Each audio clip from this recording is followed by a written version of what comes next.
first thing I want to run through is something that we certainly didn't have the opportunity to talk about because it just got announced this morning.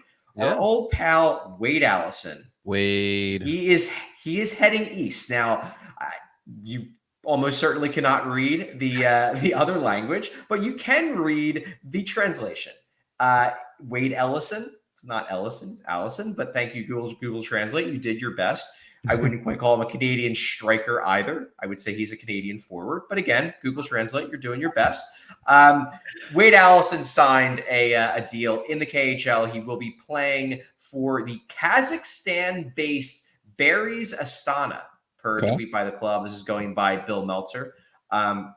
It is a little bit of a bummer, I have to say. Not that, I was expecting the Flyers to bring back Wade Allison or anything. It became clear a while ago that ship sailed. He obviously was traded at the deadline a few months back for Denis Gurianov, who also does not appear to be part of the long-term future of the Flyers. It does not appear he's going to be re-signing with the organization. But it was abundantly clear that the Flyers traded Wade Allison because they didn't see a future with him in the organization. The ship had sailed, essentially. But I do want to talk a little bit about Wade because it's a bummer. I really thought, and he was a second-round pick, in the Hextall era, but I really thought Wade Allison had an NHL future. And hey, maybe he ends up, back in the NHL in a few years if he dominates in the K. He can never completely shut that door. But I really saw a guy who I thought was going to be a quality, at least bottom six forward and maybe even a middle six forward.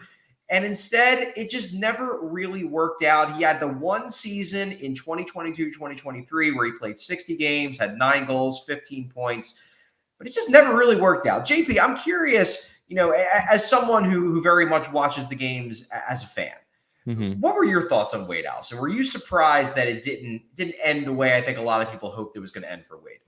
I don't think I was surprised because as much as I loved his game and I really thought that he could be a power forward for this team, especially on that power play, but he couldn't stay healthy. And that was really kind of his tenure. He couldn't stay healthy, but you kind of saw its skill. I'm reading some of the comments in the comment section. And first off, shouts to Kelly Hinkle. What's up, Hanks?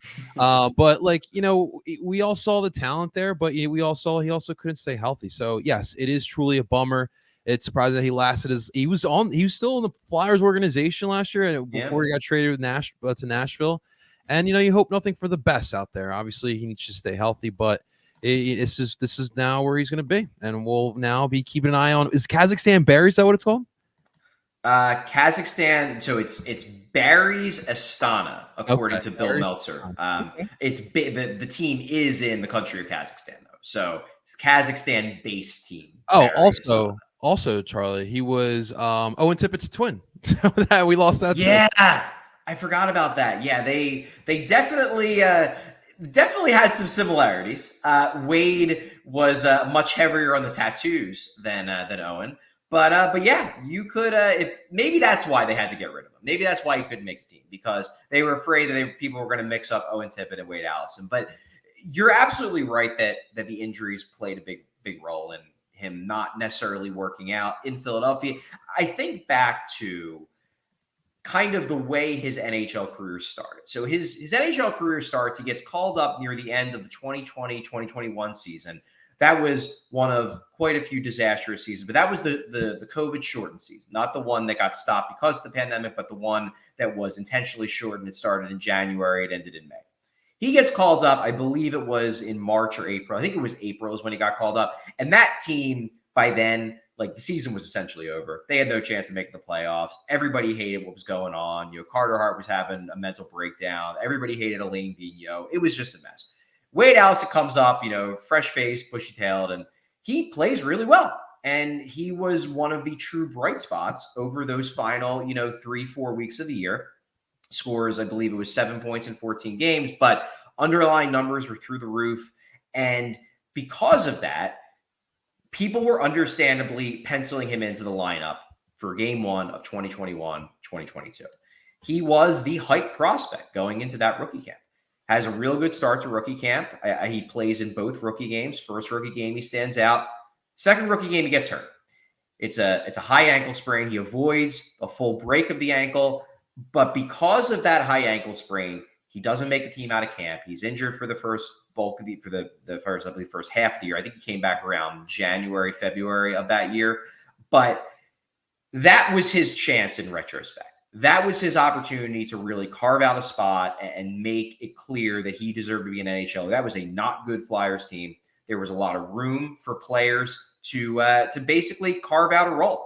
And instead, Wade Allison spent the first half of that year recovering from a serious injury.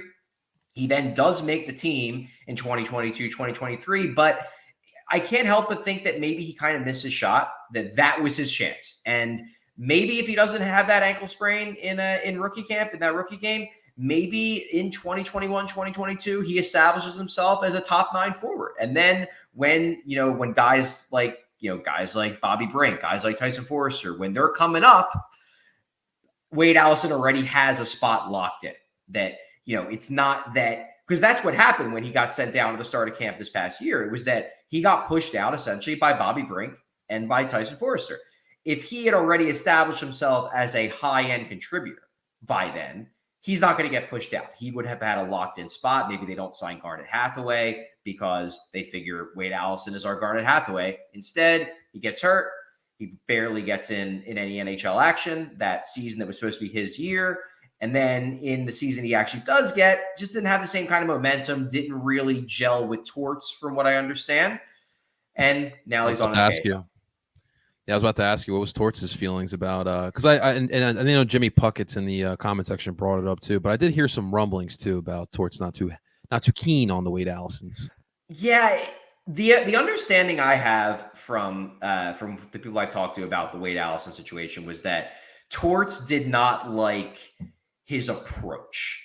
And Torts was always harping on Wade Allison that he didn't think his approach to just hockey in general was professional enough. I actually don't think it was quite fair to Wade, because Wade he's a fun-loving guy. He's a guy who likes to joke, who likes to laugh, who likes to have a good time. And for whatever reason, that just rubbed Torts the wrong way. Torts wanted a more business-like approach with Wade Allison. And Allison, to his credit, he tried. He cut his hair. He started being more serious in pressers in the locker room and everything.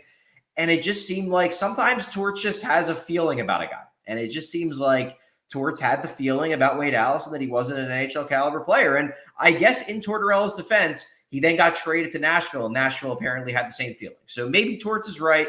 I just know I liked Wade Allison, and it's a bummer to me that he didn't work out here. No, I don't know. I mean, I don't know Wade Allison fully, but I mean, just kind of feeding off of what's going on with the Phillies right now. Don't you want some of those fun-loving guys? Keep the locker room nice and keen. You definitely want your serious guys. You want your leaders. You want those guys to keep things, in straight line when need be. But then you also want those guys, when things get serious, crack a little joke, get the vibes going a little bit. Exactly. And I think Wade could have been that guy. But again, they are hiring, one of the reasons why they have John Tortorella as the coach. And this is, it will be proven over time whether this is the right decision or the wrong decision. But they view John Tortorella as the guy who evaluates whether people should be part of this or whether they shouldn't be. And I've said this, that the idea of Torts not liking players, yes, that can be frustrating to fans, especially if Torts decides he doesn't like a guy who fans like. But for the Flyers, that's a feature of this, not a bug. That's part of the plan. Part of the plan is that they believe John Tortorella is uniquely qualified to decide which players got that dog in them and which ones don't. And John Tortorella clearly came to the conclusion with Wade Allison that he doesn't think Wade Allison has it, that Wade Allison cannot be a part of a winning NHL team. Now, personally, I didn't think that was quite fair to Wade Allison, but that's what you hired Torts to do. You hired Torts to weed out the guys who shouldn't be part of this.